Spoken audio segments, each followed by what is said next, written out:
Bien d'avoir cette école du doute sur la chevalerie et la croisade le jour où justement on reçoit notre évêque pour dire que la mission, parce que c'est missionnaire en fait, la chevalerie et la croisade, et il y a tout un code qui est régi, qui est en fait régi par l'évangile en fait. C'est l'évangile qui s'est, je dirais, inscrit ensuite dans ses pratiques de chevalerie et puis la croisade aussi. Alors après, bien sûr, ça ne veut pas dire que dans la chevalerie ou dans la croisade, il n'y a pas eu des excès, comme dans tout, de toute façon.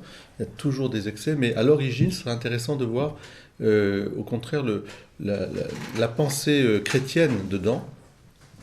Et ensuite, on la distinguera évidemment de la pensée politique et voire même évidemment de ce qui a été, je dirais, finalement un abandon de l'esprit chrétien pour aller ensuite vers des choses qui sont de la pure force simplement. Voilà. Donc il y a ça, mais c'est important pour nous de voir aussi le progrès. Je me rappelle mon prof d'histoire médiévale, pourtant pas du tout versé dans le christianisme, même plutôt opposé, disant à tous les élèves en prépa, en disant je vais vous surprendre, mais c'était un progrès dans l'époque médiévale. Quand on dit l'époque médiévale, c'est tellement grand. Il y avait ce qu'on appelle le siècle de fer, et ensuite le code de chevalerie est venu justement apaiser et donner un sens profond les chrétiens. Y compris pour les croisades aussi. Les premières croisades sont des croisades avec un vraiment sens spirituel profond. Alors c'est ce que nous allons voir et pour cette histoire de France aussi, que nous aimons, dans notre pays, notre France. Et eh bien, Laure, Oui. il est l'heure. Il est l'heure. Voilà, il est l'heure. Donc, nous avons vu Clovis la dernière fois. Et Clovis avec son baptême. Hein. Clovis qui était un germain, enfin un franc, mais bon, qui avait les mœurs de son temps, hein, avec... disons qu'il était un guerrier, hein, faut le comprendre. Il ne causait pas trop, mais il frappait. Voilà, pour dire. Disons que C'est ça. Voilà, c'est frappé avant d'entrer, exactement. Donc, il faut voir qu'on a un peuple qui a comme racine quand même tout ce tempérament germain derrière lui. C'est-à-dire que c'est le combat qui est important, c'est la force, c'est ses racines, quoi. Donc, faire d'un peuple comme ça, avec des racines comme ça, un peuple chrétien, ça prend du temps. On ne peut pas dire qu'on va se calmer comme ça d'un seul coup, ça prend du temps. Et c'est pour ça que nous voyons que la chevalerie, elle a ses racines dans la façon dont on faisait un soldat du temps de Clovis, etc., avec l'apport de la chrétienté derrière, qui vient justement faire comprendre aux gens petit à petit qu'on ne se bat pas n'importe comment, enfin, voilà, c'est pas un coup de massue immédiat.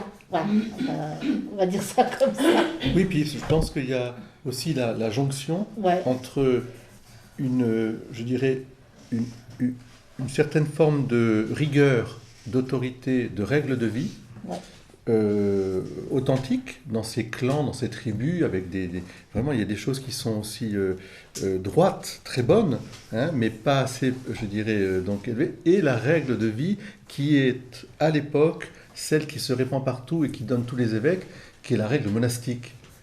Et il y a cette conjonction, parce qu'il n'y a pas tellement de clergé, il y a du clergé bien sûr séculier, mais ils sont très isolés. Par contre, les monastères, où les évêques viennent des monastères, et ça a une influence énorme, parce que c'est Ora et Labora, qui petit à petit, c'est comme une milice chrétienne, et il y a la milice, je dirais, laïque, et il y a un croisement qui va se faire, et un respect, je dirais, une admiration des premiers, pour les religieux en fait. Et c'est de ça qui va naître justement cette chevalerie de cette rencontre entre les deux. Voilà. Donc, bien sûr, l'Église n'aime pas la guerre, ça c'est évident. C'est quelque chose qui est évidente. Mais pourtant, elle tolère, elle le tolère toujours. Hein. C'est pas ce qu'on appelle la guerre juste. Donc, mon père, est-ce que vous pouvez expliquer ce qu'est une guerre juste pour l'Église ?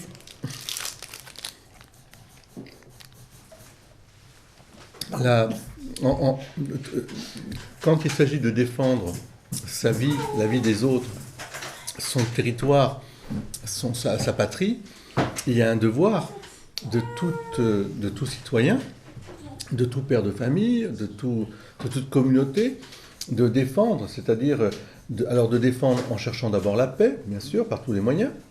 Et si l'envahisseur arrive pour piller, etc., il y a la défense de ce bien commun, eh bien, implique le sacrifice éventuellement de sa vie pour défendre, comme on ferait dans une famille, comme on ferait aussi pour une communauté, comme on fera aussi pour un pays. Alors, une guerre juste, elle est liée à cette défense. Ce qui n'est pas juste, et je fais une distinction ainsi de suite, ce sera soit une guerre préventive, parce que je suppose que mon adversaire va peut-être m'envahir, je l'envahis le premier, je l'écrase, et puis on n'en parle plus. Alors c'est ce qui s'est passé malheureusement. On a des exemples en l'an 2000, avec la guerre dite préventive contre l'Irak, etc., qui est une guerre injuste. Et puis aussi, bien sûr, quand la guerre se prolonge. Alors, là, on verra les effets pernicieux un petit peu quand même je dirais, ce dont tu parlais très bien en disant que c'était des gens qui s'identifiaient par la force. Le combat était toujours un peu présent et on aimait bien faire. Alors, il y avait ce qu'on appelle les escarmouches, qui étaient des petites choses, bon, voilà. Mais quand même, ça mettait le pays toujours dans un état de guerre, et avec tous les excès que ça, parce que les populations qui en pâtissaient, c'était les plus pauvres, enfin, c'était la paysannerie en particulier, et même les villes. Et ça donnait quand même un droit, entre guillemets, donc ça pouvait être donc injuste à ce moment-là, parce qu'on ne voit pas pourquoi on ferait la guerre. C'est vraiment parce que ces messieurs ont envie de prendre un peu, faire des exercices. Donc, quelques pompes. Quelques pompes, voilà. Bon, alors il y a quelques morts, comme ça, puis on se retire, puis après on fait un petit traité, puis on reprend, voilà. Voilà. Par exemple, quand on parle de la guerre de 100 ans, c'est sûr qu'elle n'a pas duré 100 ans tous les jours, mais c'était épouvantable. Parce que c'était imaginé un peu comme une peste, on appelait ça les fléaux. Hein. D'ailleurs, dans les litanies, on dit débarrassez-nous de la guerre, des fléaux, de la peste, de la guerre, etc., de la famine, parce que c'était épouvantable pour les gens. Donc là, il y a quelque chose d'injuste. Mais en soi, le fait de défendre le bien commun, et de le défendre si on a vraiment, par les armes, parce qu'on ne peut pas faire autrement, eh bien sûr, c'est un devoir. C'est un devoir. Alors, autre chose est le religieux lui-même, ou l'Église. On voit bien Jésus, lui, dira à Pierre, rentre ton épée, tu crois que j'ai besoin de me faire défendre, voilà. Donc, c'est pas nous, les hommes d'Église, non, mais que les gens qui ont la gérance de la cité prennent les armes, encouragés d'ailleurs, et bénis par des hommes d'Église, c'est ce qui s'est passé, ce qu'on verra, pour des raisons qui sont, je dirais, de la sauvegarde même de la civilisation, d'une civilisation judéo-chrétienne. C'est important ça. Voilà, donc en gros, il faut que celui qui ordonne la guerre ait quand même une autorité reconnue, et c'est pas le premier qui y va, hein, voilà, comme ça c'est important. Il faut une cause juste et une intention droite. Voilà. Hein, et il faut des moyens proportionnés, parce que évidemment, la difficulté qu'on a aujourd'hui avec la guerre, c'est qu'on voit les moyens qui sont disproportionnés. C'est-à-dire que quand on envoie des milliers de bombes à fragmentation sur des pays, enfin, on se demande quel est l'intérêt, autre que vraiment tout détruire, et détruire jusque dans la nature, jusque dans les mutilations, enfin je ne parle pas des mines. Il y a un vrai sujet quand même sur l'emploi de la force, de quelle manière, voilà. Mais comme ils sont tous armés, super armés, etc., c'est une escalade, et c'est là que l'Église justement a le devoir aussi de rappeler enlever cette escalade de l'armement. Parce que de plus en plus on fait des choses, mais alors C'est affreux, quoi. Sans parler de la guerre bactériologique, guerre chimique, Voilà. et la bombe atomique, bien sûr. Donc il faut se remettre dans la période et se rendre compte qu'il y a des rois, puis il y a des comtes qui se prennent pour des rois. Et puis, non mais c'est vrai en plus, qui veulent être, comme on dit, vous vous souvenez de Disnogood, être calife à la place du calife. En gros c'est ça. Il y a les Normands qui attaquent, ils attaquent régulièrement. Et puis il y a les Sarrasins à Jérusalem, donc tout ça fait qu'il y a des conflits assez importants tout le temps. Les Ottomans. Et c'est là que naît vraiment la chevalerie. Donc les racines, comme je vous l'ai dit, sont germaines dans le sens où quand on arrivait en âge chez les Germains d'aller à la guerre, quoi. On remettait ce qu'on appelle la framée, c'est-à-dire une grande lance et le bouclier aux soldats. Et la chevalerie va reprendre ce rituel en rajoutant, bien sûr, tout le côté chrétien. Voilà. Donc, il y a deux grands devoirs chez les chevaliers. C'est défendre l'Église et s'aimer entre eux. C'est pas évident de s'aimer quand on a l'habitude de taper sur son voisin. Non, mais c'est vrai. On se rend pas compte, à l'époque, c'était des petits groupes... Donc, arriver à faire union... On peut se taper dessus dans la roue à la Concorde. Et bien après faire la troisième mi-temps. Ben c'est ça. Avec les survivants. Donc voilà, et ils ont un code. Oui. Ils ont un code de chevalerie. Alors ce code, c'est tu croiras à tout ce qu'enseigne l'Église et tu observeras ses commandements. Donc en premier lieu, c'est l'Église. Tu protégeras l'Église. Tu auras le respect de toutes les faiblesses et t'en constitueras le défenseur. Donc ils sont là pour les petits. Tu aimeras le pays où tu es né. Tu ne reculeras pas devant l'ennemi. Tu feras aux infidèles une guerre sans trêve et sans merci. Tu t'acquitteras exactement de tes devoirs féodaux s'ils ne sont pas contraires à la loi de Dieu. Tu ne mentiras pas et tu seras fidèle à la parole donnée.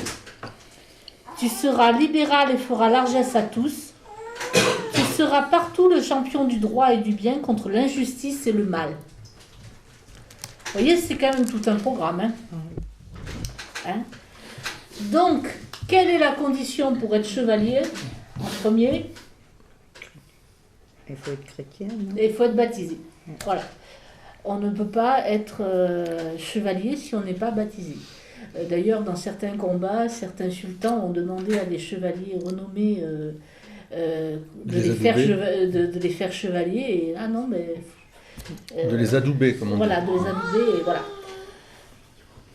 Donc, c'était une époque où il n'y avait pas d'athéisme. Il y avait très peu de personnes qui étaient athées. Voilà. Donc, les chevaliers mettent leur confiance en Dieu. Sur le champ de bataille, ils s'abandonnent à la providence. Ils sont très dévoués. Ils ont surtout une dévotion à Marie-Madeleine. Parce que, justement, elle représente les pécheurs. Donc, ils ont une dévotion particulière pour elle et une très forte dévotion à la Vierge Marie, ça c'est évident. Ils assistent quotidiennement à la messe, c'est important. Et la confession est exigée avant la bataille. Ça c'est... oui, on risque de... Oui. Quand je dis on risque, il y a de très grandes proportions de morts. Voilà. C'était du corps à corps, là, c'était pas... ouais, donc...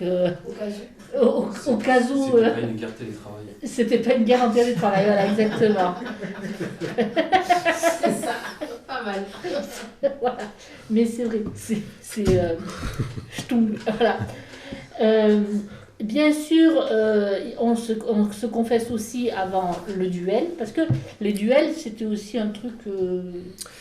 c'est une tolérance, mais que l'Église... qu'ils aimaient bien pratiquer. Voilà, ils réglaient leur compte, quoi. Surtout qu'ils ont essayé de... Bien sûr, on a essayé de donner un sens chrétien avec l'ordalie, avec Donc ça veut dire en fait le jugement de Dieu. Donc Dieu reconnaîtra si celui qui meurt, c'est celui qui a fauté, et celui qui a gagné, c'est celui. Donc on comprend bien que c'était quand même pas du tout.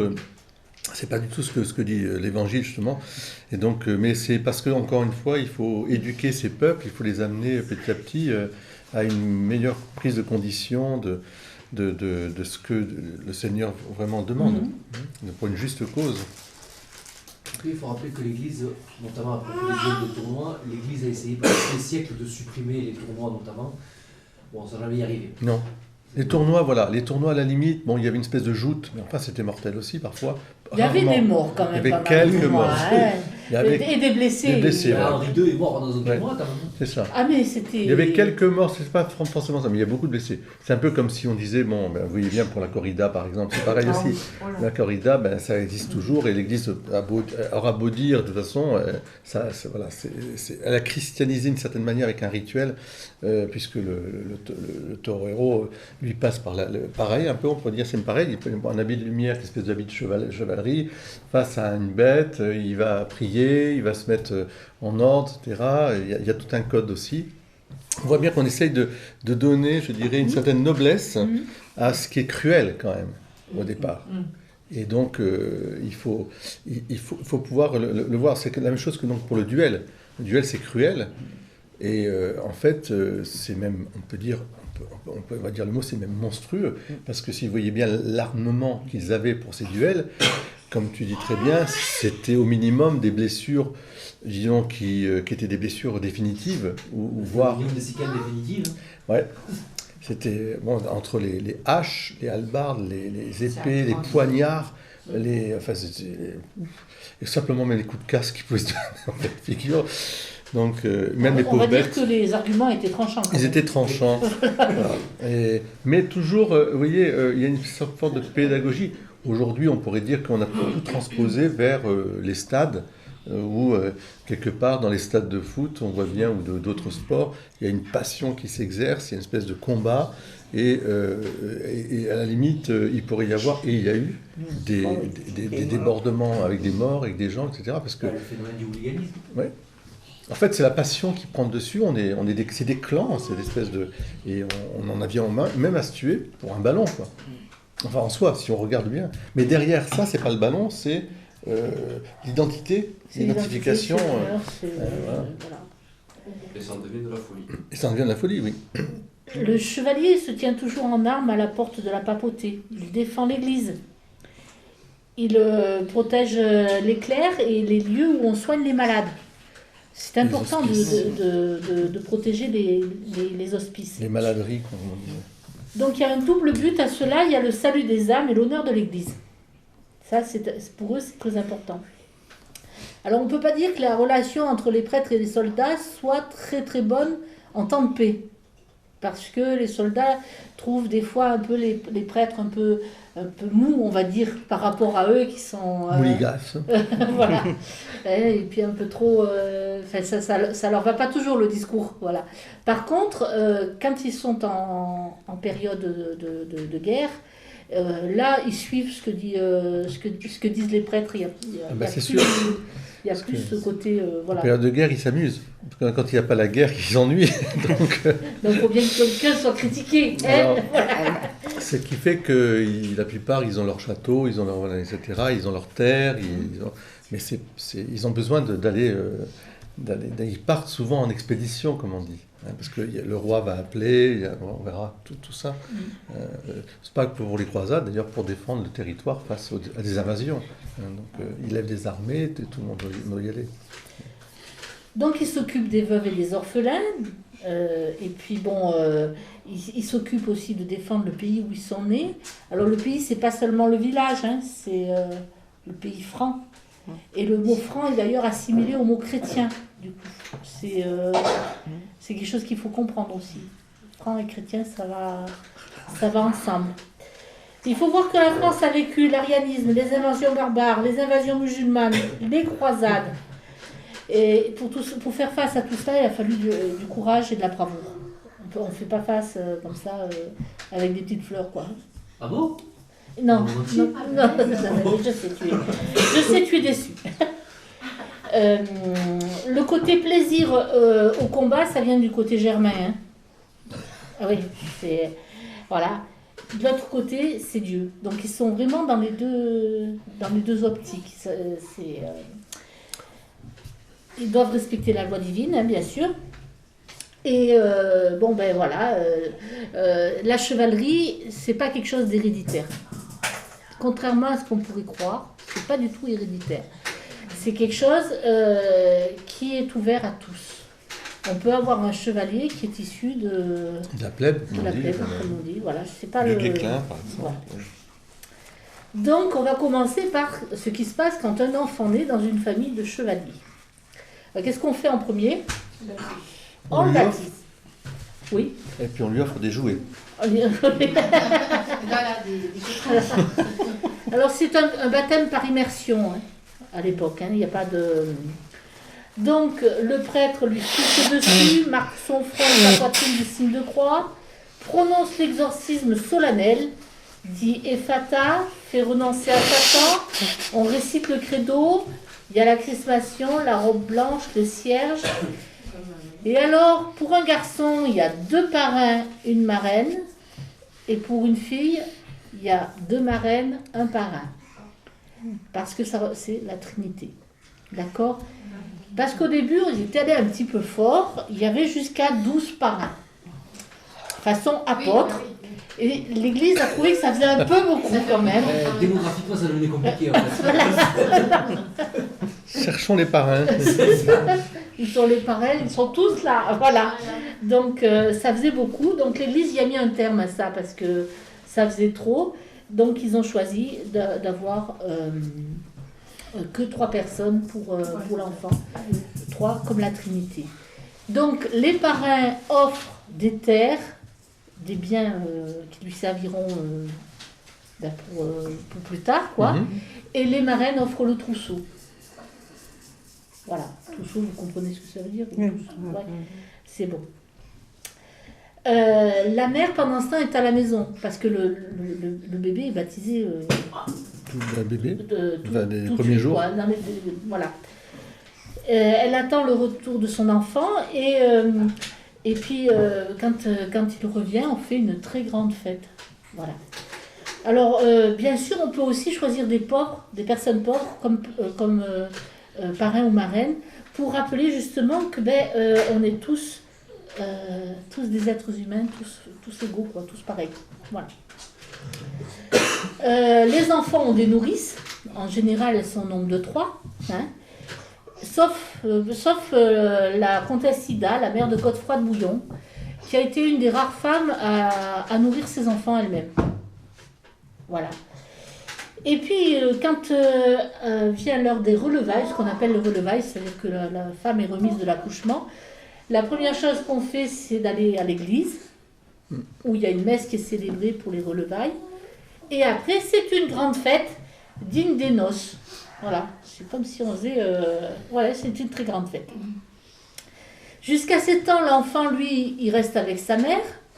Il apprend à jouer aux échecs, il apprend l'équitation, la lutte, l'escrime, l'épée, le bâton, la lance. Il y a des prêtres qui vivent au château qui lui enseignent le catéchisme, l'histoire sainte, très exactement. Hein, avec tous les grands noms, Moïse, tout ça, enfin voilà, en règle générale. Et puis on lui donne finalement un précepteur qui va lui enseigner le reste, c'est-à-dire la musique, la géométrie, l'astronomie, la grammaire, la dialectique, la rhétorique. Il faut savoir qu'à l'époque, le mot philosophie représente la totalité des connaissances théoriques, pratiques, logiques et mécaniques. Alors, ce qu'on appelle la connaissance théorique, c'est la théologie, la physique et les mathématiques. Ce qu'on appelle la connaissance pratique, c'est la morale, l'économie et les politiques. La connaissance logique, c'est la grammaire, la dialectique et la rhétorique. Et la connaissance mécanique, c'est l'industrie de l'époque, la médecine, le théâtre, la chasse. Niveau géographie, ils ne sont pas très doués. Hein. Voilà. Ils savent à peu près où est Jérusalem. Voilà, c'est déjà pas mal. À la louche. À la louche, à peu près. On connaît un peu l'histoire profane, les grands moments comme Troie, Alexandre, César, Clovis, Charles Martel, enfin les grands noms quoi. Hein? Par contre, ce qui est très important chez le futur chevalier, c'est l'enseignement de la chasse. Il y a deux types de chasse, la fauconnerie et la vénerie. La fauconnerie, vous savez ce que c'est, hein? Vous chassez avec le faucon. C'est pas, enfin, je pense qu'aujourd'hui, je ne sais pas s'il y en a beaucoup qui savent le faire, il y en a encore, mais... Oui, il y en a, mais oui, peu. Voilà. C'est pratique surtout en Orient d'ailleurs. Voilà. Et la vénerie, ben, tout le monde sait ce que c'est, hein, je pense. La chasse à courre. La chasse à courre, hein, voilà. Donc, c'est très important hein, dans ces périodes-là, parce que pour manger, tout simplement, il faut quand même... voilà, on se nourrit. Quand l'enfant atteint les 12 ans, on l'attache à d'autres chevaliers. Il a 12 ans, hein. Là, c'est ce qu'on appelle nourrir le futur chevalier. Ce sont des nourris. Ils apprennent, ils sont pris en charge. D'accord? Alors, plus le chevalier est bon, plus il a de nourris autour de lui, forcément. Hein. Et on appelle les nourris aussi des écuyers. D'accord? Ils préparaient l'écu, tenaient le cheval lors des tournois, recevaient les invités, servaient à table. Ce qu'on appelait les bacheliers, c'était des jeunes sans terre, sans femme et sans enfants, qui aspiraient à être chevaliers, quoi. Ce sont principalement des jeunes damoiseaux, des fils de chevaliers et de jeunes nobles. Et puis, quand est-ce qu'on donnait le sacrement de... Parce que, voilà, on appelait la chevalerie le 8e sacrement. Ouais, c'était vécu comme ça. Hein. C'était pas... c'était très, très important au niveau de... Et quand est-ce qu'on donnait ce sacrement de 8e chevalerie? Eh bien, à Noël, à Pâques, à l'Ascension, à la Pentecôte, généralement. Voilà. Noël, très peu. Pourquoi? Parce que c'est surtout le printemps qui est favorable à faire des grandes fêtes de... voilà. Oui. La Pentecôte, parce que c'est le moment où l'Église a été créée. Voilà. Vous voyez, ils prennent des grandes fêtes religieuses pour... voilà. Mais on peut aussi avoir un moment comme à la guerre, après une bataille importante, on peut aussi adouber un chevalier. Donc vous avez plein d'images où vous voyez un adoubement qui se passe sur le champ de bataille. Mais c'était un sacrement au sens strict du terme, non? Non, non, non. Non, il le vivait comme un 8e sacrement. Oui, on sacralise. Tu vois, c'est toujours toujours, non, non. Ah non, c'est pas... C'est toujours l'idée, justement, de faire en sorte que l'Évangile imprègne cette réalité, comme on le fera pour d'autres métiers, hein, d'autres corporations, d'autres qui ont besoin aussi d'être sanctifiés, d'avoir une règle de vie. Hein, donc, mais c'est vrai qu'ils donnent leur vie au service du pays, du roi, de l'Église, du roi. Et donc, le fait de donner leur vie, c'est un peu comme une espèce de sacerdoce, entre guillemets. C'est un peu un parallèle avec les vœux religieux, peut-être? Et quelque part, oui. Ça va aboutir évidemment aux ordres de Templiers, ça c'est autre chose, parce que là, il y a vraiment une consécration même de leur vie avec des vœux. Mais là, non, en fait, ça va dans ce sens. Voilà. Donc, comment ça se passe le jour? Enfin, si ça se passe dans des conditions normales et pas à la guerre, hein, bien sûr. À la guerre, là, c'est sur le champ de bataille, on ne va pas faire tralala. Le tralala, c'est bien évident. Mais si, ça commence d'abord par on prend un bain. Oui. On prend un bain, oui. Et c'est important, c'est ce côté purification. Purification, voilà. Puis on chausse un premier éperon, puis le deuxième, d'accord? On ceint l'épée. Ouais, vous voyez ce que je veux dire? Oui. On donne la paumée. Alors j'imagine que vous savez ce que c'est que la paumée. Il donne un coup sur, vous savez, sur la nuque, voilà. Pan. Donc voilà, paumée, hein, voilà. C'est comme un signe de fraternité. Voilà, et puis on amène un cheval fougueux. Et oui, on n'amène pas le petit cheval d'ambois. Voilà. Au début, la célébration est militaire, et puis après, on la cléricalise. C'est-à-dire qu'il va y avoir les prêtres qui vont se mettre dedans. Et donc il va y avoir à ce moment-là des évêques, des abbés qui vont être sollicités pour adouber le chevalier. Et ça va être, on va déposer les armes sur l'autel, après on va faire le cérémonial.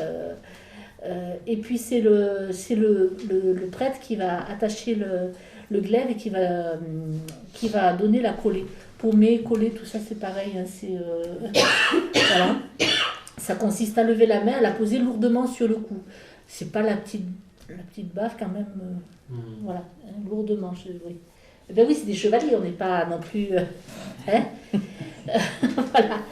Et on dit une phrase telle que « Sois vraiment chevalier et courageux contre tes ennemis, n'oublie pas d'être fidèle à ton Seigneur et sois pieux. » Il pouvait y avoir aussi des femmes qui adoubaient leur fiancé ou autre, selon le moment où ça se passait. Voilà, ça peut être une fiancée, une tante. Enfin, bon, les femmes n'étaient pas interdites de ça. Alors pour le mariage du chevalier, la fille peut se marier à partir de 12 ans et le garçon à partir de 15. Alors pourquoi ? Parce que l'Église a imposé des limites. Parce qu'avant, on mariait des enfants de 5 ans pour les terres, vous voyez ce que je veux dire Ça s'est fait très très longtemps et encore, je pense que ça s'est refait après. C'est comme si tu l'as marié maintenant, tu lui trouves un autre chevalier qui a une terre qui est ça se fait dans certains pays. Et puis, ça se faisait dans nos terres aussi, les paysans entre eux aussi faisaient des... C'est un mariage amour, on vous dit. Oui, mais c'est vrai, mais ça s'est fait, mais même jusqu'on peut dire aujourd'hui peut-être moins, mais il y a 50, 60 ans, même dans nos contrées, ça existait, les familles se rencontraient, disaient écoute, hein, voilà, comme ça on s'allie. Même les paysans faisaient ça, c'était plus ou moins arrangé. Et, ah oui, pour les terres. Ouais, pour les terres. C'était pour les terres. Hein. Oh, oui. Ou pour les commerces aussi. Et les commerces, alors oui. Pour l'échange. Donc l'Église prônait l'égalité homme-femme, mais on était en pleine féodalité, hein, donc c'était pas forcément... c'était pas l'égalitarisme. C'était pas l'égalitarisme. Hein, Et l'Église interdit le mariage avant le 7e degré, puis après elle le réduit à 5 degrés. Toutes les... Vous savez, entre cousins... machin, etc. Parce que justement, il y avait de tas d'arrangements, mais alors après ça faisait des consanguinités terribles. Voilà. Et donc on a des exemples... On a des exemples justement on voit bien, il y a même des rois, hein, des princes, enfin, on les appelle fous et tout ça, mais ils sont... Charles II d'Espagne. Ouais. Le dernier habitant d'Espagne qui était consanguin, mais vraiment consanguin plus. Donc il avait une langue tellement grosse qu'il ne pouvait même pas la rentrer dans sa bouche. Ouais, non, mais bon, c'est la même chose que pour les animaux. Plus on purifie la race, on la réduit, bien plus, à la fois ça fait des très beaux animaux en général, mais ils sont très dangereux quelque part, parce qu'ils n'ont pas le... Et plus, je ne vais pas dire plus ils sont bâtards, plus ils sont intelligents, mais quelque part c'est la vie, il faut que ça croise, sinon... Bon, il y avait aussi l'expression crétin des Alpes, mais je ne dirais pas puisque... Parce qu'il y a des Alpins, hein, d'accord, qui sont susceptibles. Crétin des Alpes. Les Alpins susceptibles. Mais c'était vrai partout, de toute façon. C'est pour ça que la question des cousinages et tout ça, c'est important. Et aujourd'hui encore, dans les règles de mariage, il y a dans le code de droit canon, mais aussi au code civil, hein, mais au code de droit canon, c'est sûr, il y a des règles très précises.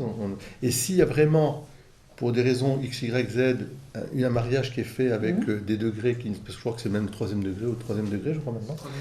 Il me semble maintenant il y a une autorisation à demander à la fois, je dirais, civile et aussi religieuse. Alors civil, ça peut être jusqu'au cousin au 1er degré. Ouais. Ah oui, d'accord. Mais là, il y a des enquêtes médicales. Et religieux, non, c'est... c'est quoi? Je sais pas, il faudrait que je regarde, mais enfin, il y a des empêchements au mariage à ce moment-là. D'accord. Oui. Oui, non, bien sûr, c'est pour savoir le degré de... Par respect pour justement... C'est 3e, 5e? Non, je pourrais pas te dire là maintenant, mais en tout cas, je sais que c'est au moins, au minimum, je pense, 3 ou 4e degré. Hein, parce que... Alors, les petits futés qui se sont rendus compte que le mariage avait 7e degré, puis après au 5e degré, ben c'était une occasion de demander l'annulation du mariage. Et voilà. Vous voyez? Ah non, mais c'est ma cousine. Hein. Ah, Voilà. c'est pour ça, d'accord. Voilà, donc, vous voyez, Ah bah oui, l'être humain retombe toujours sur Tac. ses pieds. Hein. Dès C'est qu'il y a interdit une par petite porte l'Église. ouverte, hop, on Voilà. rentre. Donc, on exigeait quand même le consentement mutuel, mais beaucoup de mariages étaient forcés, faut pas Ouais. faut pas C'était rigoler surtout quoi. le Hein. consentement des parents. Quoi. Oui, Voilà. oui. Le Tu Seigneur l'épouseras. le Seigneur devait consentir au mariage du jeune homme. Le Seigneur devait Oui. consentir au Pour la mariage du fille. jeune homme. La fille, c'était juste les parents. Voilà. Hein, voilà. Tu as le choix, le couvent, ou tu l'épouses. Voilà. Il y avait publication de 3 bancs. C'était souvent une affaire pécuniaire. Hein. Voilà.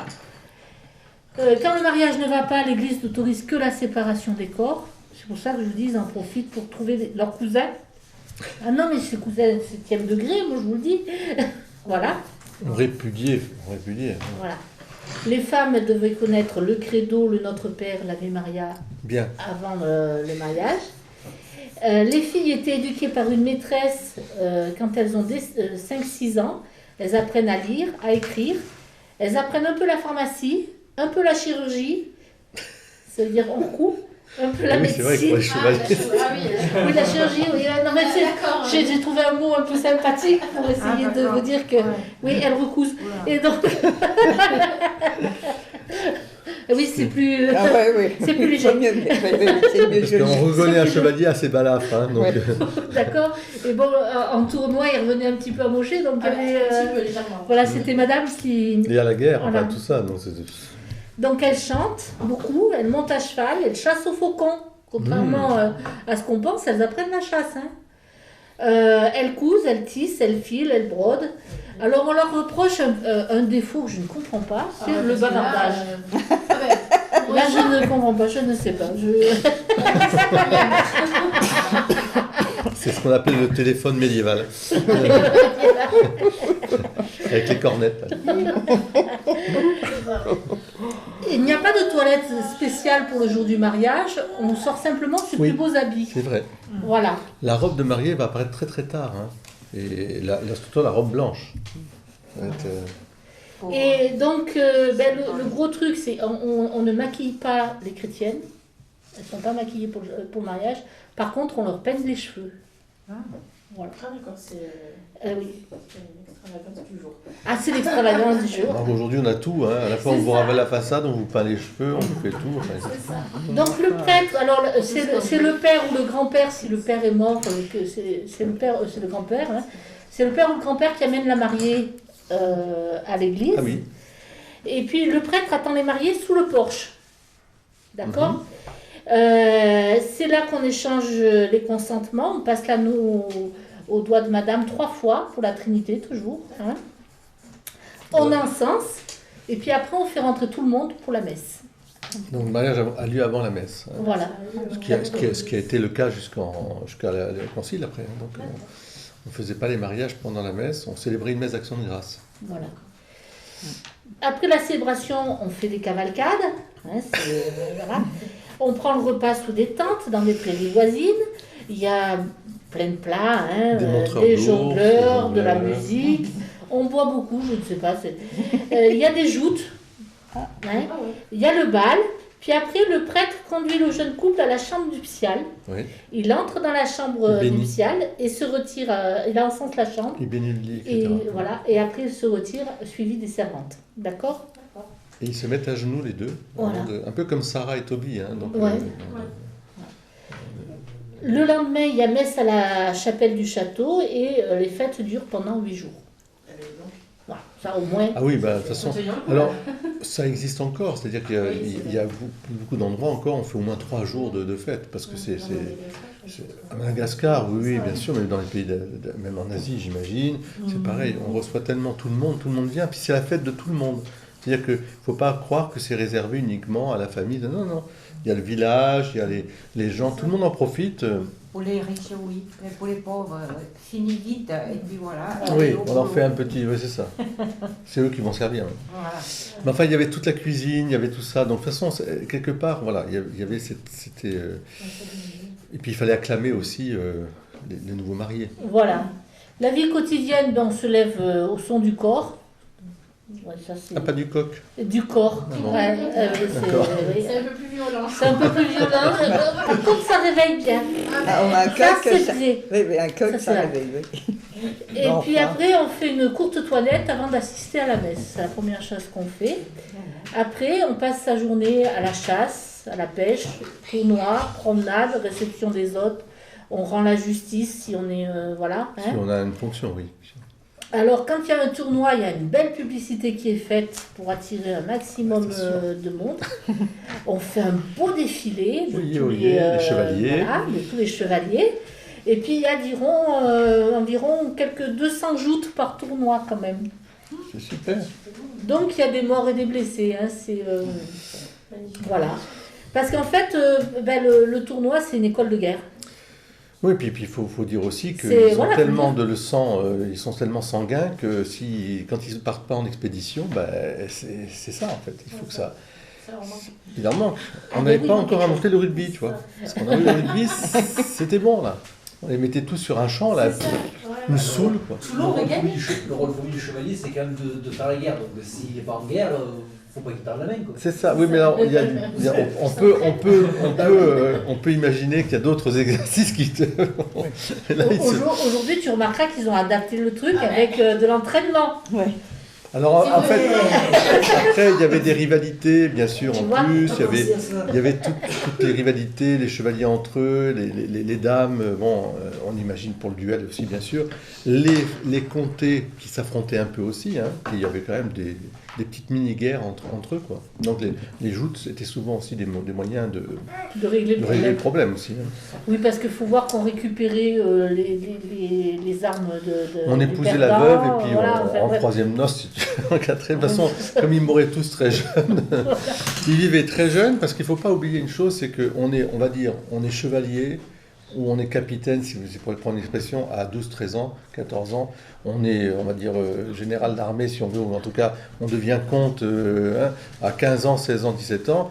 Mais à 30 ans, 35 ans, 40, ils sont morts, hein, il y a beaucoup. La plupart sont rares ceux qui vont vivre très longtemps. Et donc, et les femmes sont toujours très jeunes, elles épousent jeunes, Ah ben, et elles 12 ans, épousent ouais. parfois des gens qui ont 40 ans. Donc, ils vont mourir aussi.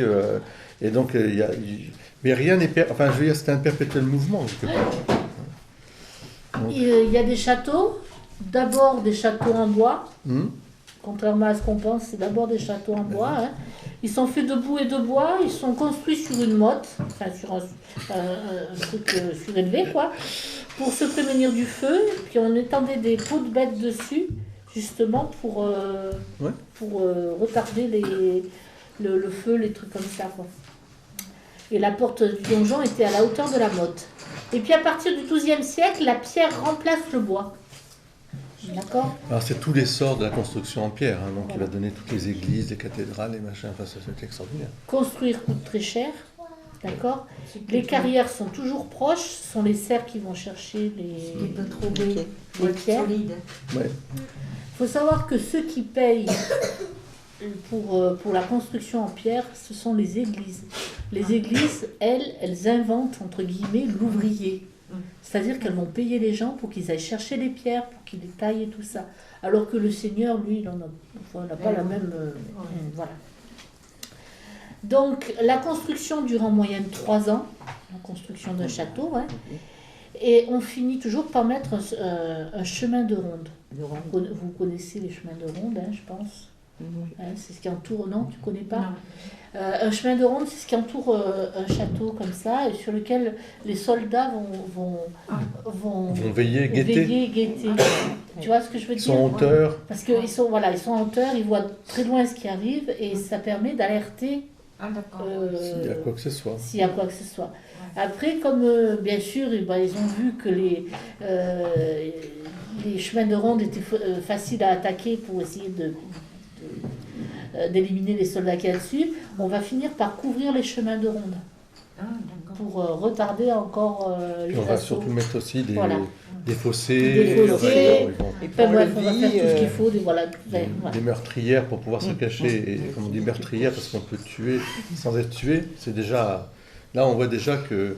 Il ne faut pas oublier que l'Église interviendra, même à cette époque, pour interdire, ou en tout cas condamner certaines armes Et notamment l'arbalète, quand elle sort, l'arbalète, l'Église la condamne parce que c'est une arme qui permet de tuer à distance, à une distance phénoménale, et avec des carreaux qui percent les armures. Et donc, et puis après, pas les armures, mais les côtes de mailles. les côtes de mailles, côtes de mailles. Et donc, mais malgré tout, on l'a beau dire, comme ça va se répandre partout, toutes les armées vont en avoir, et c'est fini. Jusque les bombardes et tout ça. Parce que première, quand il y aura les bombardes qui vont arriver aussi, ça paraît inouï, quoi. Parce que normalement, on se bat à corps. Et là, c'est plus ça. Les machines de guerre, on va les utiliser pendant les croisades, hein, c'est clair. Mais il faut savoir que les Romains eux-mêmes avaient des machines de guerre. Hein. Oui. Attention, c'est pas un truc nouveau, ça. Hein. Non, Voilà. ça a toujours existé. Ça a toujours existé. Comme les bombes. Hein. Voilà. Et quand le chevalier meurt, eh ben, c'est une grande piété autour de lui. On note ses entrailles et son cœur qu'on amène au couvent, enfin, au monastère voisin. Hein. On lave son corps avec des épices, de l'eau, on jette sur lui un drap blanc, on croise ses mains comme, vous voyez, comme ça, sur la poitrine, on met son corps dans une pièce de satin, puis dans une peau de cerf, d'accord. On le dépose en bière, on ajoute des parfums, des plantes odorantes, on l'entoure de cierges, on l'amène à l'église où on célèbre la vigile des morts, et puis après on l'enterre. Voilà. Le lendemain, il y a la messe. Donc vous voyez, il y a tout un cérémonial Donc voilà à peu près ce qu'on peut dire sur les chevaliers. Hein. Oui, je pense que ce qu'il faut, c'est distinguer ce que vous entendez parfois par la chevalerie, enfin c'est surtout, on parle des ordres chevaliers, qui ne sont pas, qui sont autre chose, il faut le dire, c'est vraiment autre chose. Ce sont des ordres, comme on dit, et la chevalerie, qui est, je dirais, la mise en règle un peu de cette... de cette puissance guerrière, de cet instinct guerrier qui est là et qui fait que les clans sont constitués, les tribus, les nations, et comment garder un peu tous ces gens dans une droiture un peu. Il ne faut pas oublier que donc il protégera la veuve et l'orphelin, la parole donnée, le respect, etc., la trêve, parce qu'il y avait des trêves, ce qu'on appelait les trêves qu'on devait respecter. Tout cela était un code qui était vraiment suivi, et ceux qu'on appelait les félons, justement, c'était ceux qui avaient trahi leur engagement, parce qu'ils avaient utilisé la force à des moyens personnels, soit parce qu'ils avaient trahi celui avec qui... Parce qu'un chevalier donc, faisait allégeance soit au comté, on peut dire à son seigneur, on va dire, parce qu'il était seigneur, mais il avait au-dessus de lui un seigneur, soit aussi au roi, car c'est les grands qui étaient... Et quand il y avait des traîtrises, etc., c'était des félons. Vous aviez aussi ceux qui étaient des soudards, enfin, qui en fait, ça servait pour leur argent, leur enrichissement. Et puis, il y avait bien sûr, j'allais dire, la parole, justement, la parole qui avait été donnée. Et alors là, c'était passible de mort. C'est-à-dire qu'on les poursuivait, on traduisait en jugement, et c'était la peine capitale. Parce que c'était une salissure sur la chevalerie. Donc, évidemment, on retient d'abord, dans l'histoire de France, on a des belles gestes de chevaliers, notamment des chevaliers qui sont devenus chevaliers parce qu'ils ont été très courageux, comme je parlais du Guesclin et d'autres, hein, Godefroy de Bouillon, tout ça. Mais ensuite, il y a de très beaux exemples de chevalerie, avec vraiment... et une chevalerie qui s'est exportée aussi avec un code d'honneur face aussi aux ennemis. Parce que quand ils vont se battre entre eux, il y a un respect, il y a des choses qu'on ne fait pas, même si sur le champ de bataille, je crois qu'il n'y a plus de règles quelque part, c'est tout le monde, il n'y a plus trop de respect. Mais quand la guerre est finie, enfin quand la bataille est finie, on emmène, il y a un grand respect. Et puis il y avait des trêves, donc les trêves de Carême, de Pâques, et puis la trêve, et puis aussi donc, respecter les églises, les couvents. C'est-à-dire que si quelqu'un rentrait dans un couvent ou une église, il avait un droit d'asile, on ne devait pas le chercher. Il y a eu, malheureusement, on le sait, des rois ou des comtes qui sont allés tuer dans les églises. Mais c'est le duc de Guise, mais ça a été... Alors là, on est déjà à une époque, tu vois, un peu plus... mais enfin, c'est vrai. Mais malgré tout, c'était considéré comme comme quelque chose de... Il y avait des lieux aussi, les croix qui étaient dressées au carrefour étaient aussi un lieu où on n'avait pas le droit de tuer quelqu'un. Oui, enfin il y avait il y avait Non, tout un code. vraiment tout un code. Et on voit bien que c'était pour justement Ah oui, on s'est ramener pas les vendu, gens à oui. plus de raisons, plus de... Parce qu'autrefois, on tirait son épée, puis voilà, puis on y allait. Hein. Puis, Mais ce code, il a duré assez longtemps, ça dure Ah oui. encore. oui, hein. Ah oui, oui.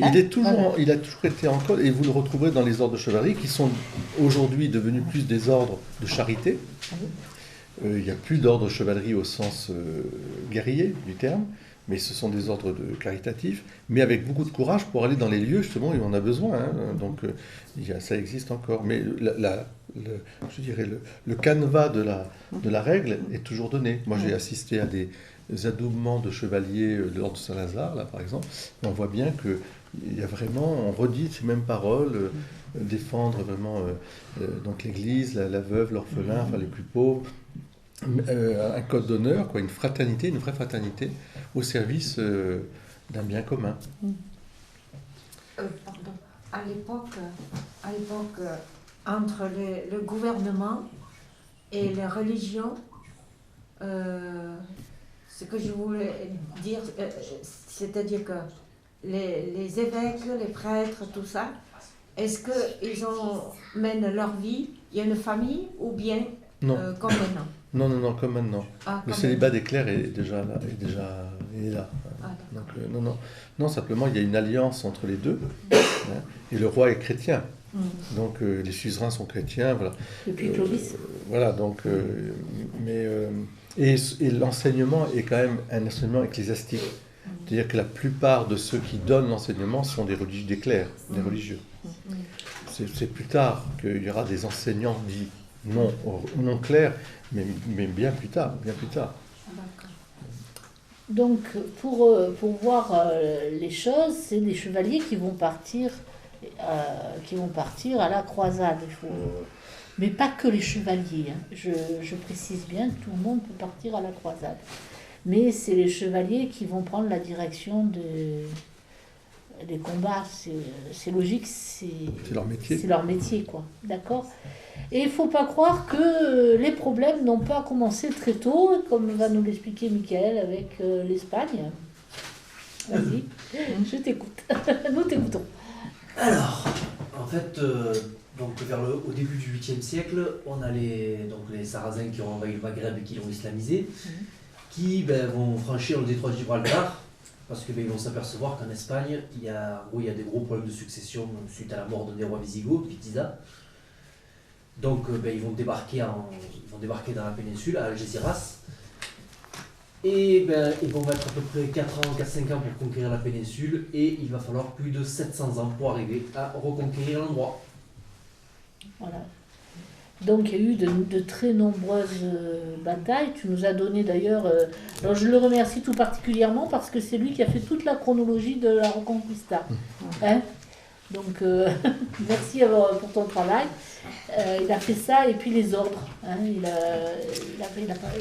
nous a fait ça. Alors, disons qu'on peut distinguer justement ces batailles de territoire, de pays, je veux dire de pays entre eux, et la croisade en soi, qui a un but vraiment religieux, qui est de permettre aux pèlerins d'aller sur le tombeau du Christ, sans être gênés. Parce qu'il y avait des accords qui avaient été faits de toute façon pour qu'on respecte ces lieux de foi, qu'on ne les attaque pas, etc. Or, ça allait très bien, puis à un moment, on rançonnait, on pillait, on tuait, etc. Et donc, à un moment, En fait, c'est pas tout à fait ça, c'est que les Turcs, les Selçoukides, ont fermé l'accès au lieu saint. Jérusalem aux pèlerins chrétiens, et du coup, là, il a fallu faire le tournant. C'est ça. Et il a fallu donc... Ça fait longtemps que ça a commencé, je veux dire, ils prenaient Jérusalem une fois les Sarrasins, une fois les Turcs, enfin bref, ça a été quand même... Ils ont essayé de négocier, il ne faut pas croire qu'il n'y a pas eu de négociation, c'est pas... Mais la croisade, c'est ça, c'est vraiment la libération des lieux saints. Voilà. Et après, il y aura des déviations. La première croisade. Voilà, c'est ça. Après, il y aura des déviations, mais c'est ça le but. Donc voilà, il faut voir les choses comme étant une succession dans le temps aussi de problèmes assez importants. Il faut voir que Jérusalem, c'est l'endroit où le Christ a marché. D'accord? C'est l'endroit où il y a eu le calvaire, c'est l'endroit où il y a la Via Dolorosa. Via Dolorosa, oui. Merci. Voilà. Et donc, le pèlerinage est capital pour 2 raisons. D'abord, les gens y vont soit pour expier des péchés très lourds, et l'Église leur a demandé de faire le pèlerinage pour expier ces péchés très lourds, soit pour demander une grâce, mais une très grosse grâce dont ils ont besoin et qu'ils n'arrivent pas à avoir, quoi, qui leur tient beaucoup à cœur. Donc, quand on partait pour faire un pèlerinage à Jérusalem, on partait de château en château, vous voyez, et on était reçus les bras ouverts puisqu'on partait pour Jérusalem. On ne payait pas les péages de ville en ville. Vous savez qu'à l'époque... Ah oui, il y avait une exemption totale. Voilà, il y avait déjà des péages. Il n'y avait pas les autoroutes, mais il y avait déjà des péages. Donc, voilà.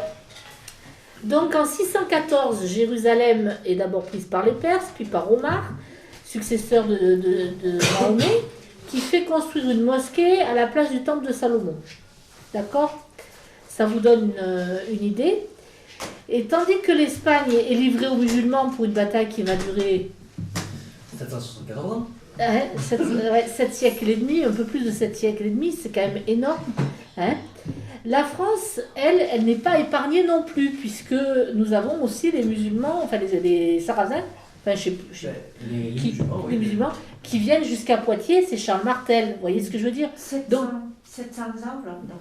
Oui, l'Espagne. En gros, entre le moment où les musulmans posent le pied en Espagne et le moment où ils sont enfin expulsés de Grenade en 1492, il se passe 774 ans. Oh, d'accord. Ouais, disons. Donc, là, à Jérusalem, vous savez que pour les musulmans mettent des taxes à ce moment-là pour accéder à Jérusalem, et ces taxes sont de plus en plus lourdes. C'est de plus en plus pesant pour... Donc, ça devient un gros problème, mais c'est pas simplement la taxe qui pose problème. Il faut dire ce qui est. Il faut dire une chose, c'est que les chrétiens ramassent énormément. Ils sont pillés, ils sont attaqués, ils sont tués, les églises sont profanées. Enfin, il y a vraiment un problème énorme de fond. Et donc, on ne part pas pour une croisade parce que c'est juste... un problème de taxe, c'est vraiment un problème grave pour les chrétiens. Et les croisades vont être une œuvre de foi. On ne peut pas expliquer autrement la raison qui fait que les gens vont prendre les armes pour défendre quelque chose. Il faut vraiment qu'il y ait quelque chose de très profond chez eux pour le faire. Jérusalem, c'est pas la porte à côté, hein. C'est pas, Et surtout, ça fait partie de l'ère d'influence de l'Empire byzantin. Absolument, ouais. Donc, il ne faut pas non plus se mettre à dos, en plus de se mettre à dos les musulmans, il ne faut pas se mettre à dos en plus les byzantins orthodoxes à ce moment-là. Voilà, donc les moines et les prêtres vont prêcher les croisades pour entraîner les multitudes. Comment on faisait? On mettait une croix sur son vêtement, hein, on se croisait. C'est pour ça d'ailleurs que ça s'appelle des croisés. Et la croisade, parce que justement on a une croix, on va défendre la croix. Voilà. Le chevalier lui reçoit un bref, ce qu'on appelle un bref, qui va lui annoncer la croisade. À ce moment-là, il va préparer ses troupes et voilà, hein, tout ce qu'il faut. Je suis obligée de vous quitter, il faut que j'aille aider Catherine. D'accord. Hein? Ouais. Excusez-moi. À plus. Bonne fin. Il se prépare au départ, il donne ses dernières volontés, parce que voilà. Il va à la messe, il fait ses adieux. Pourquoi? Parce qu'il ne va en revenir que 1 sur 20. C'est-à-dire que... Alors, c'est pas qu'ils meurent tous, c'est qu'il y en a qui restent et qui s'établissent en Orient aussi. Oui, mais enfin, il y a quand même aussi... Il y a beaucoup de morts. Il y a beaucoup de morts. Qui part de peu l'espoir retour. Voilà, l'espoir de retour, il n'est pas très c'est gros. pas fort. L'embarquement se fait souvent à Aigues-Mortes. Hein. Après une traversée assez longue, on arrive... on établit un campement, on fait un maximum de bruit pour effrayer. Et puis il y a les difficultés du terrain où on va comme chercher de l'eau. c'est des climats très arides, hein. C'est souvent que des pluies. Voilà. Il va falloir affronter des maladies, pas mal, et les combats sans pitié. Alors à l'époque, on ne peut pas dire qu'il y avait beaucoup de grands stratèges, hein. La stratégie, c'est à l'attaque, voilà, hein, on va dire ça. C'est une stratégie, hein, d'accord. Voilà. C'est subtil, ça marche, hein, mais bon, c'est pour ça que c'est sanglant. Parfois, certains utilisent effectivement des stratégies, mais c'est pas le mode de combat le plus souvent utilisé, hein. C'est vraiment, on y va, on fonce, et puis on verra bien. Tu restes et tu pars. Voilà, et quand le chef adverse est soit se rend, soit est mort, et bien on a gagné. Voilà, c'est comme ça. Il y a parfois des embuscades, hein, voilà, mais c'est pas... voilà. Avant la bataille, on jeûne pendant 3 jours. D'accord? On se confesse, on assiste à la messe. Donc, ce sont des guerres qui sont atroces, c'est pas des deux côtés, hein, pas. Il n'y a pas de quartier, hein, c'est pas. Là, vous n'avez pas les accords de Genève qui viennent tempérer quoi que ce soit. Hein, Les accords de Genève, est-ce qu'ils ont tempéré quoi que ce soit après? Non, mais ce que je veux dire par là, c'est que c'est comme ça, quoi. Oui. C'est pas. Hein, Tuer pour survivre. Voilà, c'est ça. Alors, quand le champ de bataille, quand la bataille est terminée, on confie le champ de bataille au prêtre. Hein. On vient en aide aux blessés. Les médecins qui ont mis un campement vont intervenir pour essayer de recoudre, enfin, vous voyez, des choses comme ça, quoi. Hein, voilà. Les écuyers, eux, ils cherchent les morts. Et puis après, on se livre au pillage. Hein, voilà. Pour faire le siège d'une ville, on comble les fossés. On utilise des échelles roulantes, déjà à l'époque. Hein. Il faut beaucoup de monde pour faire un siège. Les assiégés, eux, ils lancent des pierres, des flèches, du plomb fondu, de la poix et de l'huile bouillante. Voilà. C'est pourquoi il faut prendre absolument le chemin de ronde. Parce que si vous ne prenez pas le chemin de ronde, vous ramassez l'huile bouillante, Ouais, ah d'accord, oui. Oui, non, mais c'était pas... Arrosé derrière. Ben oui, hein, c'était pas... Donc vous avez eu 8 croisades. Hein. 9. Il y a eu 9 croisades. Ouais, non, enfin 8 grandes, et puis après, il y a plein de croisades derrière encore. Oui, les petites croisades, on est intercalées, mais Voilà. En général, on parle de 9 grandes croisades. 9 grandes croisades. Oui, mais enfin, bon, moi, je suis allée jusqu'à la 8e. Et puis après, j'ai mis justement, on compte aussi la croisade contre, et puis voilà, il y en a d'autres, hein, parce que on ne pouvait plus faire le tour. On arrive quand même à la fin, à l'épante, hein. Ben oui. Donc, fallait bien.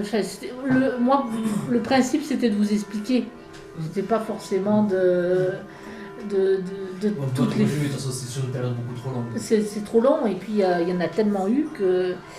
Mais la première croisade commence avec Pierre l'Ermite, qui était le précepteur de Godefroy de Bouillon quand il était petit. Pierre l'Ermite, il se rend à Jérusalem. Et quand il se rend à Jérusalem, il se retrouve face à tous ces pillages d'églises, toutes ces profanations, tous ces chrétiens massacrés, toutes ces taxes, tout le problème, et il en revient mais complètement scandalisé, quoi. C'est vraiment ça a été pour lui un choc. Donc il va faire la description de ce qui se passe là-bas contre les chrétiens. Il va parler des sacrilèges, des profanations pendant les messes, et il va voir le pape, et il va lui expliquer tout ça. Et quand le pape entend son récit, ben là, les négociations, ça fait longtemps qu'ils les ont commencées, et que c'est plus possible de continuer comme ça.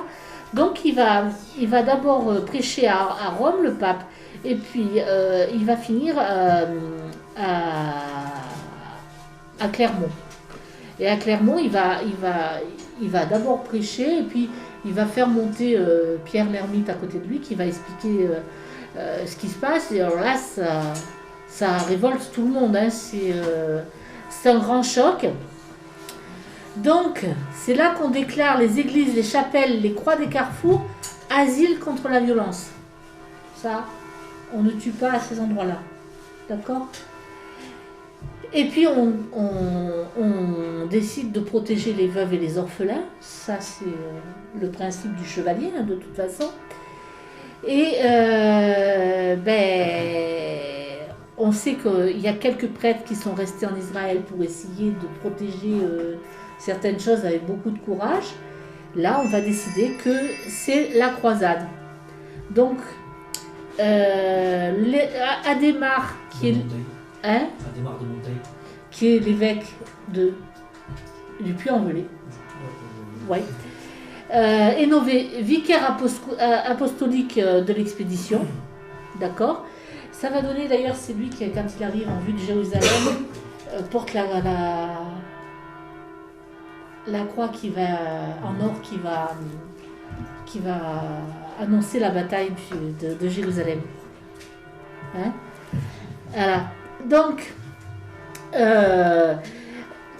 ils vont tous gérer, les chevaliers vont gérer le voyage. Il y a une partie des gens qui vont partir par les routes de l'intérieur, et les autres vont partir par l'Italie. Hein. Ils vont libérer Rome parce que il y a eu l'antipape qui avait pris Rome et que ça posait un problème. Godefroy de Bouillon va aussi passer un accord avec les Hongrois. Hein. C'est Godefroy de Bouillon hein, qui est à la tête des chevaliers. Hein. Et puis bon, ils vont tomber sur les Turcs en passant. Hein. Donc ça va être le siège de Nicée. Et puis ils vont prendre Tars, ils vont prendre Édesse. Les pirates vont se joindre à Godefroy de Bouillon. Tant qu'à faire, on rejoint le plus fort. Hein, voilà. Voilà. Après, c'est Antioche, avec un siège de 8 mois. Ça se faisait pas. Un siège, ça ne dure pas 3 jours. Hein, et puis après, il y a une contre-attaque des Sarrasins contre Antioche. Quand ils ont pris Antioche, il y a une contre-attaque. Et après, il y a à nouveau... bref, pour Antioche, ils se battent. Finalement, ils prennent la ville le 14 juillet 1099. Voilà, avec la victoire finale le 15 juillet à 15h, qui était un vendredi. 15 juillet à 15h. Voilà. Bon, Jérusalem, tout ça, c'est... ça tombe entre les mains des croisés. Hein. Et on va se retrouver avec Godefroy de Bouillon qui va être élu, vu que ça a été un héros de toute la croisade, ça va être, il va être élu roi de Jérusalem, mais il va refuser le titre. Je ne sais plus le titre. Pour être avoué du Saint-Sépulcre. Voilà, avoué du Saint-Sépulcre. Et il va diriger, il va établir les lois qui vont diriger le coin, quoi. Et puis il va mourir empoisonné à l'âge de 41 ans. Parce qu'à l'époque, on aimait bien aussi les poisons. Après... Donc les querelles intestines déjà... Donc en fait, il faut bien comprendre que dès qu'il y a pouvoir, lutte de pouvoir, il y a... Ouais. On s'écarte très très loin, je dirais, de la pureté du motif, et ça va devenir. D'ailleurs, c'est ce qui fait qu'à un moment ou à un autre, tout ça, ça va se craqueler. La plupart des croisades successives vont être à but territorial pour soutenir les États latins d'Orient. C'est ça. Mais c'est une guerre intestine. Je dirais que ces États latins d'Orient vont mourir plus de leur guerre intestine que des assauts, en fait. Parce que comme ils ne sont pas unis et qu'ils se bouffent le nez, Orient, Occident, et ça va craqueler. Il faut dire aussi qu'on se permet aussi des exactions entre chrétiens. C'est-à-dire que ça aussi, c'est ça qui était affreux, quoi. Je veux dire, comme on a des pirates, on a des hordes, etc., on va, faire on va mettre à sac pendant que les forces, je dirais, ottomanes, ou seljukides ou autres, sont là, attendent bien sagement que... Donc, et parfois aidés eux-mêmes dans leur conquête par des traîtres, mais des traîtrises, parce qu'à l'intérieur, c'est de pouvoir, quoi, en fait. Donc on s'allie avec le plus fort. alors la deuxième croisade, c'est suite à la reprise de Jérusalem par les musulmans en 1145. Cette fois-ci, c'est Saint Bernard qui prêche la croisade. Donc c'est Louis VII, roi des Francs, et Conrad III, empereur d'Allemagne, qui vont y aller. Là, on se retrouve même avec des femmes qui vont faire la croisade, qu'on appelle les Amazones, et qui sont dirigées par une femme qui s'appelle Dame aux jambes d'or, à cause de ses bottines. Voilà. Donc vous avez même des femmes qui vont faire une armée, quoi. Le problème, c'est que les Grecs, ils jouent un double jeu. C'est ce que je vous ai dit, hein, c'est jamais bien que les passions humaines font de gros dégâts. Enfin, quand je dis les passions humaines, c'est cupidité, jalousie, impulsivité, violence, enfin bref, tout ça, ça donne un échec de la deuxième croisade. Et Saint Bernard est accusé d'en être le responsable, alors que c'est pas de sa faute, hein, mais parce qu'il avait dit qu'il irait vers une victoire, et lui, on l'accuse de... Voilà. Hein.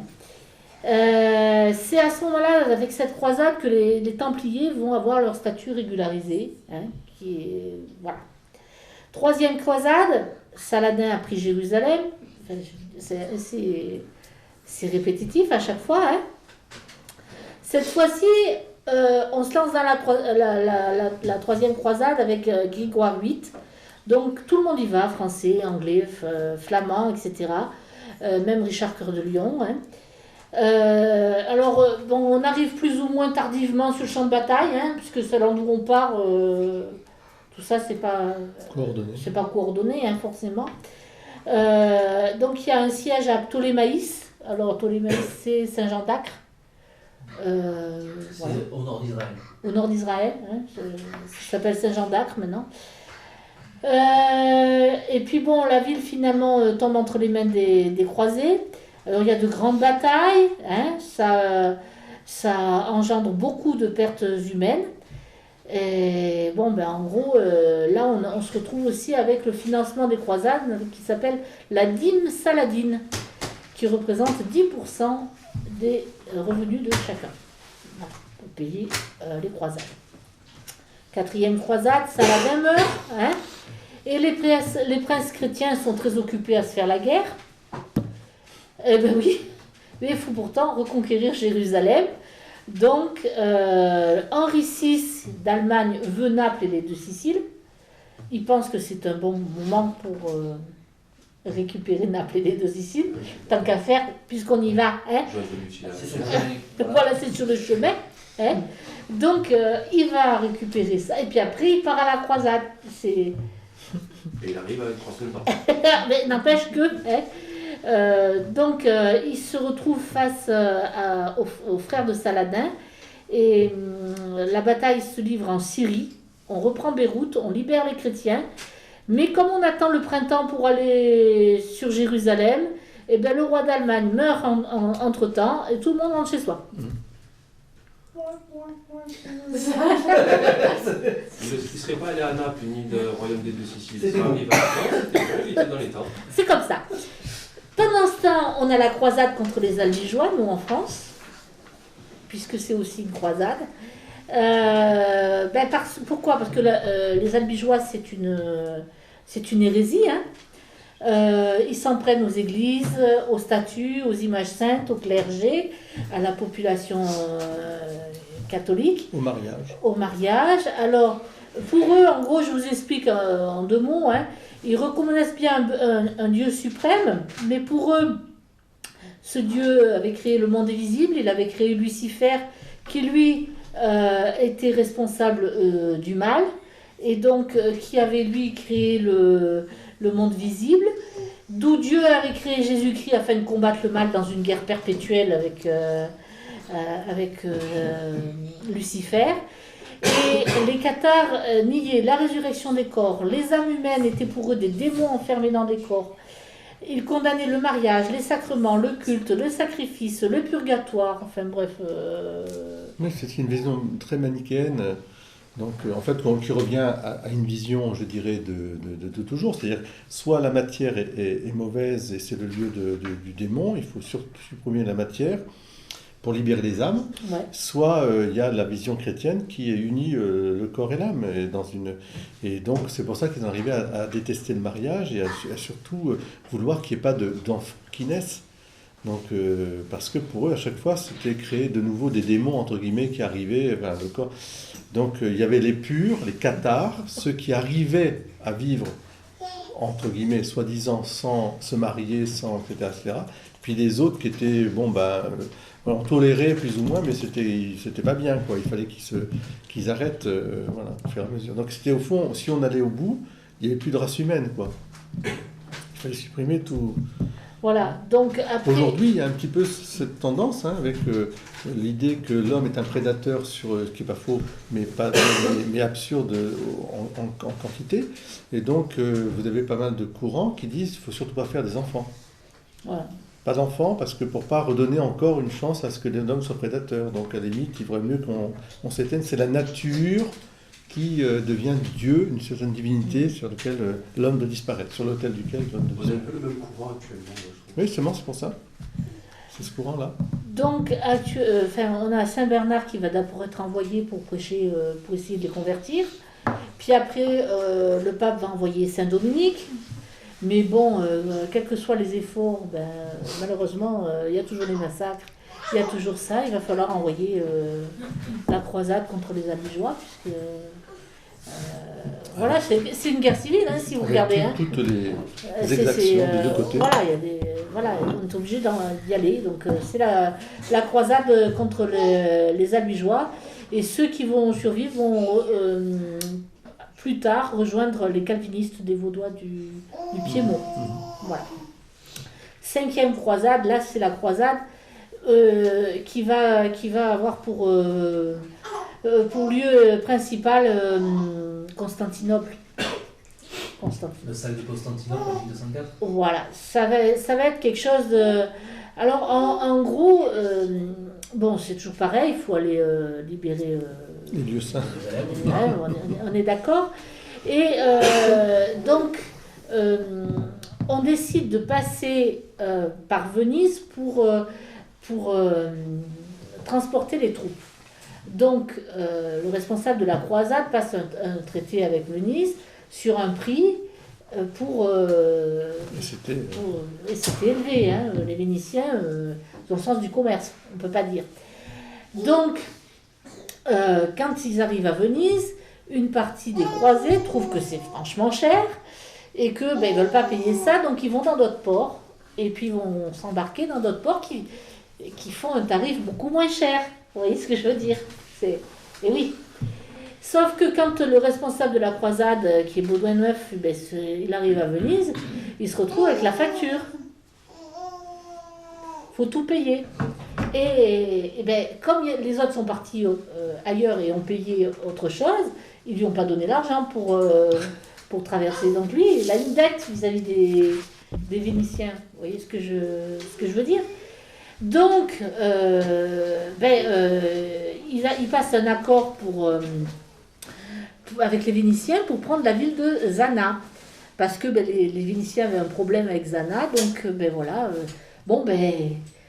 ça fera pour payer le dû. Donc, on fait le siège de Zana et pendant 5 jours. Et puis après, on arrive à prendre la ville. Et là, il rencontre Alexis. Alexis qui est le fils du roi de Constantinople qui a été chassé. Le roi de Constantinople a été chassé du trône par son oncle, par son frère, donc l'oncle d'Alexis. Et ça touche énormément les les croisés, cette histoire, parce que qu'il ait été floué comme ça du trône par un membre de la famille, il y a quelque chose qui ne va pas, quoi.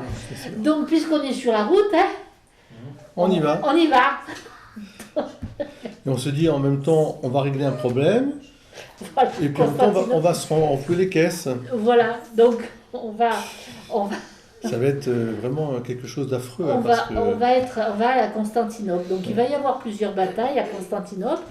Ça va être un siège, enfin bref, ils vont prendre, après ils vont le laisser. Mais il va y avoir des trahisons, des vraies trahisons. Et notamment parce qu'Alexis, à un moment donné, décide que finalement, ce qu'il doit au croisé, va pas le payer, quoi. Donc il s'arrange avec les Grecs pour essayer de faire brûler la flotte des croisés. À la fin, ça devient... c'est trahison sur trahison, etc. Ça met les croisés très en colère.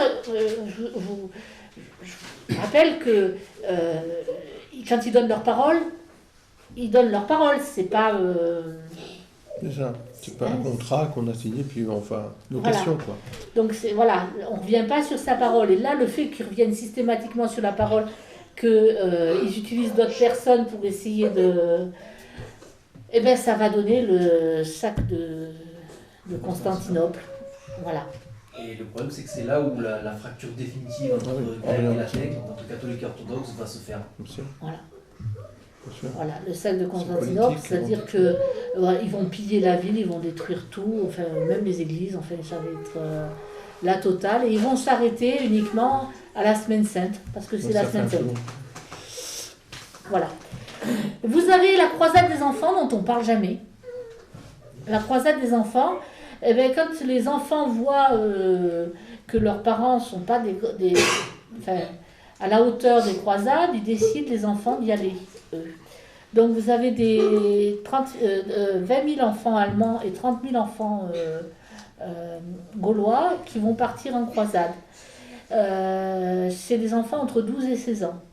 Ce ne sont pas des soldats, ils savent pas encore, ils n'ont pas d'argent. Donc ceux qui partent avec l'Allemagne, qui passent par la Hongrie, sont très vite attaqués sur la route et ils n'arriveront pas au bout. Et ceux qui partent de Gaulle, ils vont arriver à Marseille où ils vont rencontrer deux pirates dont ils ne savent pas qu'ils sont des pirates en fait, qui vont leur piquer tout leur argent, qui vont les embarquer sur... des passeurs, quoi. Qui vont les embarquer sur des bateaux et qui, à l'arrivée, vont les vendre aux Sarrasins. Oui, tout à fait. Donc 30 000 enfants vendus aux Sarrasins. La croisade des enfants est aussi une monstruosité de cette époque. Enfin, si on est en 1220 à peu près, 1213. 1213. C'est quelque chose d'affreux, quoi, en fait. Et, donc, il prouve que, justement, ça fait réfléchir aussi quand l'exaltation devient une espèce de folie. Et c'est pour ça qu'il faut toujours se dire, il faut des personnes vraiment de raison qui ramènent à l'objectif premier de la croisade, enlèvent toute... il faut renvoyer tous ceux qui sont là uniquement pour faire de l'argent ou faire de... Voilà, il faut être très, très, très sévère. Et c'est très difficile, parce que c'est une époque où tout le monde part, en fait. Et tout le monde part pour des intérêts très divers. Péché à absoudre, d'autres à des vengeances. Le troisième... oui, effectivement, de toute façon, je te condamne à aller aux croisades parce que je sais que tu vas mourir là-bas. Je prendrai tes terres pendant ce temps-là. Et oui, il faut voir que les terres, pendant ce temps, elles étaient... voilà. Ah oui, ben oui. Et puis la cupidité des souverains. Les paroles, parce que tu dis qu'on donnait la parole on la donne, mais on la reprend aussi, pour des prétextes plus ou moins justes. Les promesses n'engagent que ceux qui y Qui y croient. croient, voilà. Et oui, puis, sauf qu'à l'époque, ça valait un contrat. Hein. C'était, oui, on peut dire que c'est quand même... les croisades, ça va à peu près, on va dire, sur une période de 50-60 ans. Au plus. Plus, même une centaine d'années. La Plus. dernière, elle est en... 1095 à 1291. Oui, c'est ça. Donc on a 200 ans, quoi, oui, c'est ça, à peu près 200 ans, alors avec des périodes. Surtout la grosse période, c'est quand même celle du XIIIe. Ouais. On est là, il y en a 2, 4, oui, il y en a 4. Oui, on va dire entre le 12e et le 13e siècle, parce qu'on va dire, on est en fin du 11e. C'est-à-dire qu'il y a une centaine d'années, grosso modo, mais c'est terrible, quoi, je veux dire. Parce qu'à la fois, c'est très beau dans la geste primitive, mais après, ça dérive complètement. Et ça va effectivement faire la cassure orthodoxe monde oriental, enfin disons monde occidental. Ça va faire aussi les fameuses guerres de religion qui vont naître de là aussi. Parce que c'est des guerres de pouvoir, les Albigeois, c'est les prémices. Hein. Et Voilà. puis, quelque part, il va y avoir une espèce de cassure qui va donner aussi la fidélité dans son mauvais sens. Les frondes, etc., ils ne veulent plus. Et ça va, tout ça, c'est la guerre de 100 ans qui va arriver. Les Anglais, enfin, on peut dire que de là n'est pas sorti un fruit excellent, malheureusement. Après, beaucoup de courage, beaucoup de bravoure, beaucoup de choses, mais... Vous avez en Allemagne le même problème qu'avec les Albigeois pour nous, puisqu'ils s'appellent les Stading, parce qu'eux, ils consultaient les sorcières, ils faisaient commerce avec le diable, ils incendiaient les églises, pillaient, etc. Là aussi, ils sont obligés, eux, de faire une croisade contre eux. Donc vous voyez, vous avez les guerres de religion qui vont arriver sous-jacentes, et puis après, vous avez la 7e et la 8e croisade, avec, il y a Gengis Khan, un charmant monsieur, voilà, tout délicat, tout doux, hein, voilà, et son frère qui suit, enfin bref, voilà, donc vous avez Saint-Louis qui va partir une première fois. On va construire Aigues-Mortes pour Ouais. ça, le port, voilà, tout ça. C'est pour ça que quand on est allé à Aigues-Mortes, vous vous rappelez, on avait visité cette belle ville avec la statue de Saint-Louis en plein cœur, Ouais. hein, donc la belle église, voilà. Et puis après, vous avez Saint-Louis qui va repartir une deuxième fois et qui cette fois-ci va mourir à la croisade, voilà. Hein. Donc, et puis vous en avez d'autres qui continuent derrière, vous en avez là-dedans. Là-dedans. Moi je les ai pas toutes prises parce que Il y en aurait trop. il y en aurait trop, voilà. Se croiser, c'est prendre la croix du Christ, c'est aller porter normalement secours aux chrétiens et employer sa force pour ça, dans l'esprit de la chevalerie, puis ça Ouais. va déraper. C'est pour ça que quand on parle des croisades, dans l'histoire officielle, elle est toujours c'est très péjoratif. Alors que, en fait, on doit distinguer justement l'élan primitif et ce qui était au départ. Et en fait, évidemment, après, c'est exactement comme quand on abordera l'Inquisition. Vous verrez qu'il y a une période d'Inquisition qui est un progrès judiciaire énorme pour le temps. Et puis après, ça va dériver évidemment parce qu'il va y avoir des tentations de pouvoir, d'exercer une pression. Ça va devenir une arme politique, une arme de pouvoir, politico-religieuse.